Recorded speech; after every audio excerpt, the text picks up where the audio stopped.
Hello friends, in this video we will be explaining about the classic synchronization problem, which is the dining philosopher's problem. We will be seeing about the dining philosopher, the problems, its solution implementation and how to avoid them. Starting on, let's first see what is dining philosopher's problem. So in a dining philosopher's problem, a group of philosophers sit around a table, each with a plate of food and a fork on either side. The philosophers alternatively in the thinking and eating state. To eat, a philosopher needs two forks. The challenge is to design a solution that prevents deadlock and ensures that philosopher can safely share the fork without causing conflicts or starvation. This problem illustrates the challenges of resource allocation and synchronization in multi-threaded and multi-process environment. To solve the dining philosopher problem, you can use method called semaphores, which is like a locks that control access to the forks. This way, the philosopher can pick up forks without causing problems like deadlocks or conflicts. Semaphores ensures that each philosopher follows a set of rules to prevent the chaos while dining. Now, this slide introduces the concept of semaphores for representing forks in the dining philosopher problem. Semaphores are used to coordinate the activities of multi-purposes or threads. They act as a means of communication and synchronization between these concurrent entities. Think of semaphores as integer variables with special operations designed for semaphores. These operations include wait and signal. Wait is also known as P or down, and signal is also known as V or up. There are two types of semaphores, which is known as binary and counting semaphores. Binary semaphore is nothing but which have values zeros and ones, which is used in this problem. Each fork is represented by a binary semaphore, and philosophers use these semaphores to coordinate their actions. The wait operation on a semaphore is used to request access to the resource or enter a critical section. When a process or thread performs a wait on a semaphore, it checks for the semaphore's value. If the semaphore value is greater than 0, indicating that the resource is available, the wait operation proceeds and the semaphore value is decremented by 1.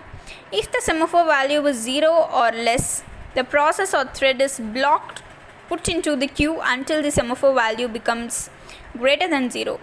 And the another operation is signal.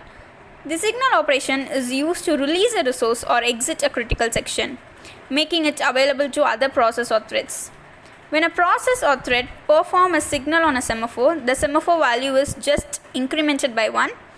This increment signals that the resource or critical section is now available for the use of other resources or threads. If there are blocked process or threads waiting for the semaphore, one of them is unblocked and allowed to proceed.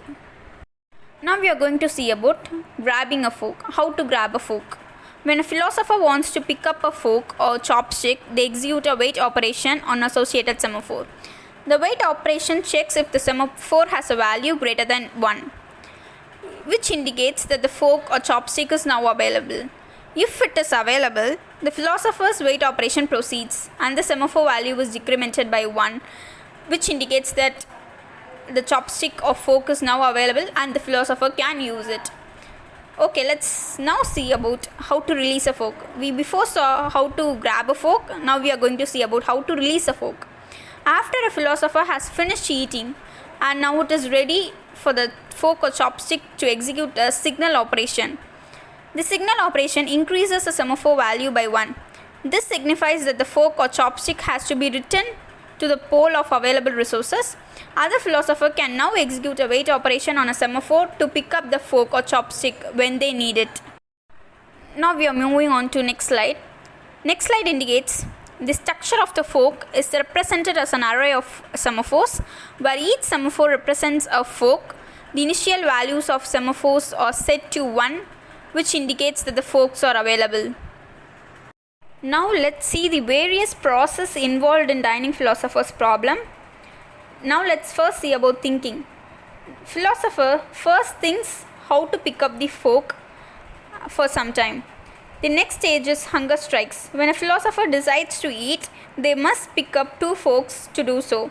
They can't eat with 1 fork. Now attempt to pick up a fork.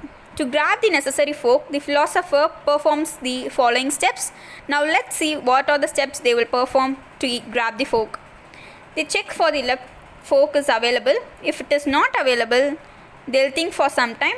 If the right fork is also available, they pick up these two forks and will continue to eat. Now let's see about eating process. If the philosopher successfully picks up both the forks, they can start eating. They have both the left and right forks in the position and they can use them to eat from their plate of food. Now releasing the fork. After finishing their meal, the philosopher releases the fork. This is done by performing a signal operation on binary semaphores associated with the fork. Now repeat process. The philosopher then goes back to thinking and cycle continues. They can later decide to eat again and repeat the process of attempting to pick up the necessary fork. Now let's imagine a scenario. Imagine you have 5 philosophers sitting at a table and these philosophers are really hungry at the same time. Each philosopher decide to pick up the left chopstick. Now all the left chopstick are taken and the availability is set as 0. The problem arises when each philosopher, while still holding the left chopstick, try to grab the right chopstick. Since all philosophers are waiting for the right chopstick to become available, they end up in the situation where no one can proceed. It's like a traffic jam. It's like a traffic jam at the 4-way stop where everyone is waiting for some vehicle to move on. This is what we call a deadlock. In a deadlock, no one can make any progress because they are all waiting for something to happen that won't happen unless someone else is moving on. When someone else moves on, the situation happens. If no one moves on, the situation leads to deadlock. In the previous slide, we saw a concept called as deadlock. Now in this slide, we will see some of the methods to avoid the deadlock. The first method is known as limiting the number of philosophers. Now let's see how to limit the number of philosophers. Allow the maximum of 4 philosophers to sit in the dining table at the same time. This means that at most 4 philosophers can attempt to eat simultaneously. Now, the next method is known as critical section for picking up the chopstick. To prevent the conflicts and ensure the safety, a philosopher can only pick up both of their requested chopstick if both the chopsticks are available.